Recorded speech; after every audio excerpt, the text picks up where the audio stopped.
Holy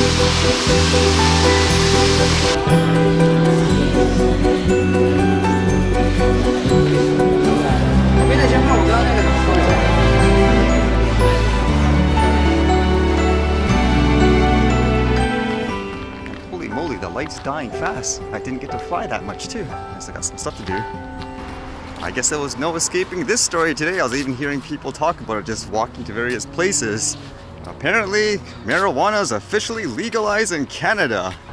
I mentioned this before, it's just a little weird because all the education and everything like that of all that is, it's a drug, stay away, it can harm you. Now you're legalizing it, and we're like, okay. It's kind of weird to see like advertisements and stuff about this. I guess in many ways it's like alcohol. People were saying it was illegal before, and then they legalized it, so I guess it will be the same thing eventually. And reading some quick pointers of what the rules are for the marijuana and stuff here in BC, it says you have to be 19 years old. For the sales location, you can buy from private and government retail and online sales. Where you can smoke, it says smoking locations prohibited in cars, around children, and wherever tobacco is restricted. And possession limit, 30 grams in public, 1,000 grams at home. Some of these headlines are interesting. This one here says, Canada's giant public health experiment with legalized cannabis begins. Now, to my understanding, they're saying this should technically reduce things like crime, because they said it's mostly people selling it under the table and everything like that, doing illegal activities, whereas this should basically control it and save the country a lot of money. That's what they say anyways. I would imagine for most part, it would be just treated like a cigarette. But then I was reading this one, it says, Canada to allow cannabis smoking at campsites in national parks. I was like, what?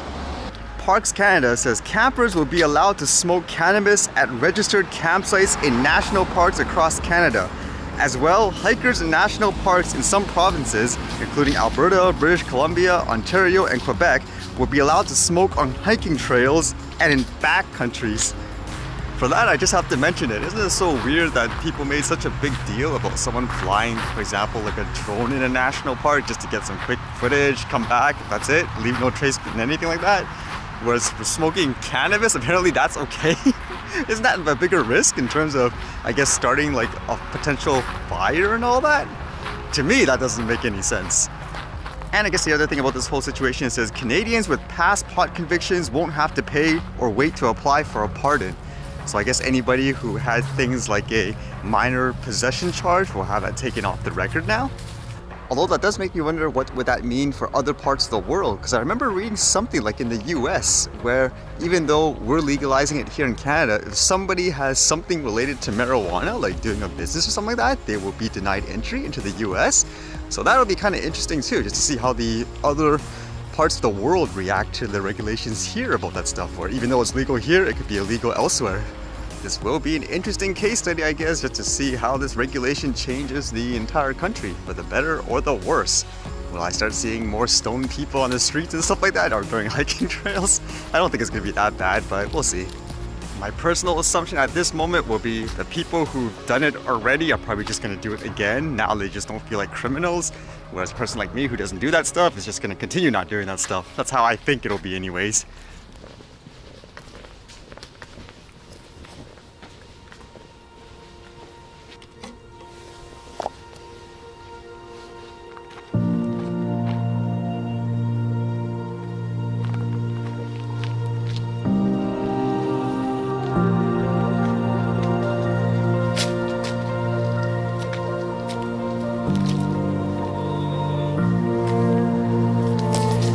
Just like that, all the lights go on.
Alright, see you guys later.